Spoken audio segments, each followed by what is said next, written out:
പീരിമേട് കോടതി സമുച്ചയത്തിന്റെ നിർമ്മാണ പ്രവർത്തനങ്ങൾക്ക് കാലതാമസം കൂടാതെ തുടക്കമായേക്കും. ഇപ്പോൾ കോടതി പ്രവർത്തിക്കുന്ന ചരിത്ര പ്രാധാന്യമുള്ള കെട്ടിടം സ്മാരകമായി നിലനിർത്തി അത്യാധുനിക സംവിധാനങ്ങളോടുകൂടി കോടതി സമുച്ചയം നിർമ്മിക്കുന്നതിന് കിഫ്ബി ഫണ്ടിൽ നിന്ന് 36 കോടി രൂപയാണ് അനുവദിച്ചിരിക്കുന്നത്.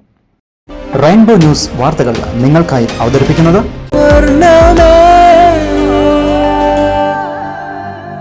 പ്രിയപ്പെട്ടവരുടെ സന്തോഷം പരിശുദ്ധമായ പൊന്നിലൂടെ കെജിസ് ജ്വല്ലറി, കോട്ടയം കട സിൻസ് 1950. 1893 തിരുവിതാംകൂർ രാജഭരണകാലത്ത് പീരിമേട്ടിൽ നിർമ്മിച്ച കോടതി കെട്ടിടം 130 വർഷങ്ങൾ പിന്നിടുകയാണ്. രാജമുദ്ര പതിച്ച ചരിത്രത്തിൽ സ്ഥാനമലങ്കരിക്കുന്ന കെട്ടിടത്തിന്റെ പഴമയുടെ പ്രൗഢി ഇപ്പോഴും നഷ്ടപ്പെട്ടിട്ടില്ല. എന്നാൽ കാലാനുസൃതമായി പീരിമേട് താലൂക്കിലെയും അനുബന്ധ പ്രദേശങ്ങളിലെയും നീതിന്യായ തീർപ്പുകൾക്ക് പഴയകാല കെട്ടിടത്തിലെ സൗകര്യക്കുറവുകൾ പരിഗണിച്ചാണ് പീരിമേട്ടിൽ ഒരു കോടതി സമുച്ചയം എന്ന ആവശ്യം ഉയർന്നിരുന്നത്.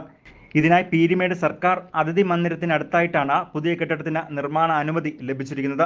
പുതിയ കെട്ടിട സമുച്ചയത്തിനായി 28 കോടി രൂപയുടെ എസ്റ്റിമേറ്റ് തയ്യാറാക്കി കിഫ്ബിക്ക് സമർപ്പിച്ചിരുന്നു. എന്നാൽ കോടതി ഇടപെടലുകൾ അത്യാധുനിക രീതികളിലേക്ക് മാറിയതോടെ ആധുനിക സംവിധാനങ്ങളോട് കൂടിയ പുതിയ കെട്ടിട നിർമ്മാണത്തിന് തുക തികയാതെ വന്നതോടുകൂടിയാണ് നിർമ്മാണ പ്രവർത്തനങ്ങൾക്ക് കാലതാമസം ഏർപ്പെട്ടതെന്നും എത്രയും വേഗം പുതിയ കെട്ടിട സമുച്ചയത്തിന്റെ നിർമ്മാണ പ്രവർത്തനങ്ങൾ ആരംഭിക്കുമെന്ന് പ്രതീക്ഷിക്കുന്നതായും Peermade bar association president advocate Sabu Thomas പറഞ്ഞു. കെട്ടിട സമുച്ചയത്തിന്റെ ഫണ്ടിംഗ് ഒക്കെ ഗവൺമെന്റ് പുതിയതായ ചില പ്രപ്പോസലുകളുടെ ഹൈക്കോടതിയിൽ നിന്ന് വന്നതിനെ തുടർന്ന് കുറച്ച് ഫണ്ട് കൂടെ അനുവദിക്കാമെന്ന് പറഞ്ഞിട്ടുണ്ട്. ആ ഫണ്ട് അനുവദിക്കുന്ന മുറയ്ക്ക് കെട്ടിട നിർമ്മാണം ആരംഭിക്കുമെന്നാണ് എൻ്റെ അറിവ്.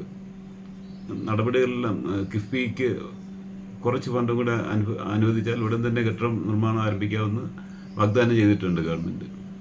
ആ പ്രതീക്ഷയിലാണ് ഇരിക്കുന്നത്. ഏതായാലും വളരെ കാലമായി, വളരെ വർഷങ്ങളായിട്ടുള്ള പീരിമേഡിൻ്റെ ഒരു ആവശ്യമാണ് പീരിമേഡിൽ പുതിയ കോടതി കെട്ടിടങ്ങൾ നിർമ്മിക്കണമെന്നുള്ളത്. അത് കഴിഞ്ഞ ഒരു പതിറ്റാണ്ടായിട്ട് അത് സ്വപ്നമായിട്ട് അവശേഷിക്കുന്നു എന്നുള്ളത് നമുക്കൊരു കോടതി സമുച്ചയ നിർമ്മാണത്തിന് അനുവദിച്ച 28 കോടി രൂപ തികയാതെ വരുമെന്ന കാരണത്താൽ എസ്റ്റിമേറ്റ് തുക 38 കോടിയായി വർദ്ധിപ്പിച്ച് കിഫ്ബിയിലേക്ക് സമർപ്പിച്ചുവെങ്കിലും ഇതിന് അംഗീകാരം ലഭിച്ചിട്ടില്ല എന്നാണ് ലഭിക്കുന്ന വിവരം. വർദ്ധിപ്പിച്ച തുക ആവശ്യപ്പെട്ട് റിപ്പോർട്ട് പോസ്റ്റ്പോൺ ചെയ്തതായാണ് Kerala state construction corporation Kottayam ഓഫീസിൽ നിന്നും അറിയിച്ചിരിക്കുന്നതും.